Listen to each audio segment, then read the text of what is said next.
What if I told you the most important jet in the skies today is the Jet 747, the sleek Concorde, or even the newest Dreamliner, but a humble, narrow-body plane with just one aisle? That's right. One single jet, the Airbus A320, outsmarted everyone. It beat Boeing at its own game. It killed off McDonnell Douglas. It changed how airlines fly, how pilots train, and how passengers travel. And the craziest part, nobody believed it would work. This is the story of how Airbus, the European underdog that everyone mocked, pulled off the greatest aviation heist of all time with just one jet. Let's rewind to the 1960s and 70s. The skies weren't free. They were owned, and the landlords were American. Boeing, McDonnell Douglas, and Lockheed. Boeing was the undisputed king. They built the 707 that launched the jet age. The 727, the workhorse of domestic routes. And then the 747, the queen of the skies. Big, beautiful, instantly iconic. If you saw one, you knew that was American dominance in the flesh. McDonnell Douglas wasn't far behind. The DC-8, DC-9, and DC-10 filled airports everywhere. Lockheed had its L-1011 TriStar, a plane so advanced it nearly bankrupted the company. Together, these three controlled more than 90% of the world's commercial airplane market. If you wanted a plane, you called Seattle or Long Beach. Nobody was dialing Paris. Nobody was faxing Frankfurt. Nobody was mailing Madrid. Europe was a joke. France had the Caravelle, a stylish jet that couldn't compete. Britain had the Comet, the world's first passenger jet, except it kept breaking apart mid-flight. Germany wasn't even allowed to build planes after World War II. Spain was barely in the conversation. The Americans laughed. Airbus, please. That sounded like a car rental company, not a threat. But here's the thing about laughter. If you're not careful, it turns into choking because humiliation was fuel. And Europe was about to use it. What if Europe united? What if France, Germany, Britain, and Spain, countries that had spent centuries fighting wars, actually worked together? It sounded insane, like forming a boy band with four divas who hate each other. But in 1970, that's exactly what happened. Airbus was born. At first, it was chaos. Who builds the wings? Who gets the jobs? Who gets the glory? Meetings needed translators. Britain joined, then quit, then begged to rejoin. Airbus looked less like an airplane company and more like a family argument with wings. The Americans scoffed. Boeing executives called Airbus irrelevant. McDonnell Douglas smirked. Lockheed barely noticed. But then came the A300. The A300 was the world's first twin-engine wide-body. Smaller than a 747, but more fuel-efficient. Smart design, but airlines didn't trust it. Too weird, too risky, too European. So Airbus pulled a stunt so bold it belongs in a heist movie. They gave planes away for free. Eastern Airlines in the US got to test fly a 300s at no cost.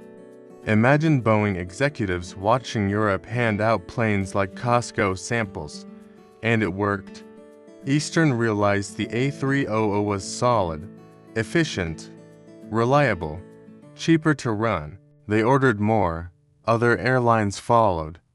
Suddenly, Airbus wasn't a joke, it was a problem. The giants weren't laughing anymore. But Airbus wasn't satisfied with being noticed. They wanted dominance. And to get it, they had to bet everything on one radical idea. And that idea was called the Airbus A320. The A300 proved Airbus could survive. But survival wasn't enough. Boeing still ruled. McDonnell Douglas was hanging on. If Airbus wanted to win, they had to break into the most important market of all, the short to medium haul. This was the bread and butter of aviation. The New York to Chicago runs, the Paris to Rome hops, the Tokyo to Osaka shuttles. This is where airlines made real money. Boeing had the 737. McDonnell Douglas had the DC-9 and MD-80. These planes were everywhere. They were the golden geese, and Airbus, nothing. So, in 1984, Airbus announced a project so bold it made Boeing executives spit out their coffee. A single-aisle jet, one that would directly challenge the 737. They called it the A320. The Americans rolled their eyes. Another European science project. Another Airbus fantasy. But Airbus wasn't playing. They weren't just building another jet. They were building the future. Here's where Airbus went full sci-fi. Instead of traditional controls, the A320 would use something called fly-by-wire. Translation: computers between the pilot and the plane. No more direct cables and pulleys. Instead, you push a stick, a computer decides what you meant, and the plane responds. Two pilots raised on real flying. This was blasphemy. Boeing executives laughed. Who would trust a computer with passengers' lives? But Airbus saw what they didn't. Computers meant lighter planes, fewer mechanical parts, and built-in safety protections. It was the future, and they were betting everything on it. In 1987, the A320 took its first flight, and the laughter stopped. The jet was sleek, efficient, and loaded with tech no airline had seen before. Air France took the first deliveries in 1988. Soon Lufthansa, British Airways, and others joined in. Pilots grumbled at first, but airlines loved it. The costs were lower, the plane was smarter. Passengers didn't care what flew them, as long as the ticket was cheap. The A320 was here, and it was hungry. But Airbus wasn't just building one jet, they had a bigger plan, a family plan. And you'll see how the A320 didn't just compete, it multiplied. Here's the genius of the A320. It wasn't just one plane. It was the beginning of a family. Airbus realized airlines didn't want one-off designs. They wanted consistency. Pilots wanted cockpits that looked the same. Mechanics wanted parts that fit across models. Airlines wanted flexibility. So Airbus created the A318, A319, A320, and A321, all sharing the same DNA. Different sizes, same controls. One pilot could fly them all with minimal retraining. One airline could maintain them all without a warehouse of spare parts. It was like buying a family of iPhones instead of a random box of flip phones. Streamlined, standardized, smart. Boeing didn't have this. McDonnell Douglas didn't either. Airbus had out-engineered them. This strategy didn't just appeal to big legacy carriers. It was perfect for the rising low-cost airlines. EasyJet, JetBlue, Indigo, AirAsia. These airlines built empires on the A320 family. They could scale up quickly. They could squeeze costs down. They could fly the same jets everywhere, from short hops to cross-continent runs.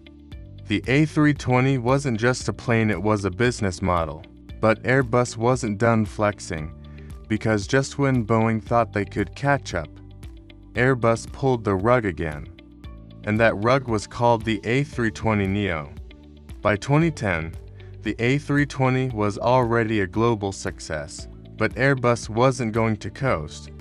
They introduced the A320neo, new engine option, same airframe, brand new engines, and fancy winglets. The result? 15 to 20% lower fuel burn. In an industry where fuel is the biggest cost, that's basically free money. Airlines went nuts. Orders flooded in. The A320neo became the fastest-selling airliner in history. And Boeing, they panicked. Instead of designing a brand new plane, Boeing rushed an upgrade to their aging 737. They called it the 737 MAX, but the design didn't fit the bigger engines. The plane had stability problems. So Boeing patched it with software called MCAS. You know where this is going. To crashes, hundreds dead, a worldwide grounding. Boeing's reputation in tatters. Meanwhile, Airbus quietly sipped its wine and kept delivering A320neos. Airbus hadn't just caught up, they had passed Boeing. And it all came down to one jet. Today, the numbers speak for themselves. More than 12,000 A320s delivered. More than 6,000 still on order. The backbone of fleets from New York to New Delhi, the plane that powers both budget airlines and national carriers. The A320 didn't just outsell Boeing, it buried McDonnell Douglas. It proved Europe could stand toe-to-toe with America in aviation. And it did it with brains, not brawn. The secret wasn't size, it wasn't glamour. It wasn't building the biggest plane or the fastest. It was building the smartest. Airbus outsmarted everyone with one jet. So next time you step onto an A320, remember, you're not just boarding a plane.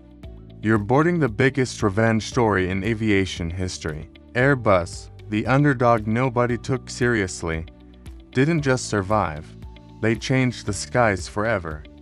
And if that's not worth a round of applause, I don't know what is. If you love this story of betrayal, strategy, and aviation drama, hit subscribe. Drop a comment, are you Team Airbus or Team Boeing? Let's see which side of the aisle you sit on.